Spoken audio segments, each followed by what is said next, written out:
எனக்கு தெரியாது. அதுவும் அவர் வாழ்கிற வாழ்க்கை மேலே இது வந்து ஒரு நாளோ 2 நாளோ என்னைக்கு நிறைய அரசியல்வாதிகள் ஒரு 10 வருஷம் நல்ல வேலை பார்த்தாரு. சினிமாவில் சொல்லுவான் அவர் நல்லா நடிச்சிட்டு இருந்தார். என்ன ஆச்சுன்னா நல்லா நடிக்க அசிங்கமான நடிகர் ஆகிட்டுருன்னு சொல்லுவோம். ஒரு மனிதன் அழகாகணும் இல்லையா, அந்த பேலன்ஸ் ஷீட் பார்ப்போம். ஸோ அது இப்பேற்பட்ட அசுர வளர்ச்சி அடுத்தது ஆகிறதுக்கு எத்தனை தலைமுறை வேணும்னு தெரியாது. அப்போ இருந்த விஷயங்கள் என்ன இப்போ இருந்து. So you have to wait and see. உடனே நம்ம வந்து யாரையும் பார்த்து சொல்லிட முடியாது. அது நம்ம பார்ப்போம். அதாவது அது கொடுப்போம். இல்லைன்னா கொடுத்த உடனே அவர் ஆகிட்டாரன்னு சொல்ல வேண்டான்ற நான்.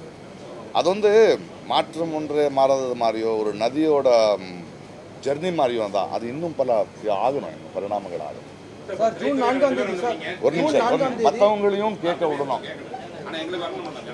எது ஜனநாயகம் நீ மோதி மாதிரி பேசிட்டு இருக்க, நீயே கேட்டுட்டு இருக்க. மன் கி பாத்ல ஒரு நிமிஷம்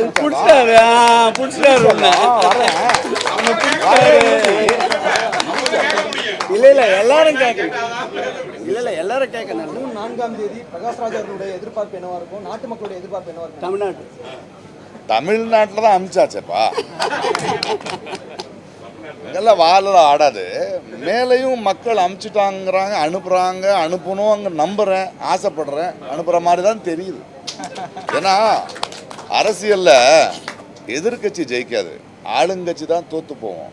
தோற்க போகிறதுக்கான எல்லா வேலையும் அவர் பண்ணிட்டார். முடியும் போதும்னு நினைக்கிறேன். ஆமாம், அவர் வந்ததுக்கு அப்புறம் தான் கன்னியாகுமரி இருக்குன்னு தெரியும் எங்களுக்கு. விவேகானந்தர் இப்போதான் தெரியும் சார் அவர் வந்ததுக்கு அப்புறம். அவர் ஏதோ பேசிக்கிட்டு இருக்காரு அரகுண்டியா கேப் மாதிரி புள்ள மாதிரி. நமக்கு எதுக்கு அதெல்லாம். செய்திகளை உடனுக்குடனும் துல்லியமாகவும் தெரிந்து கொள்ள சப்ஸ்கிரைப் பண்ணுங்க.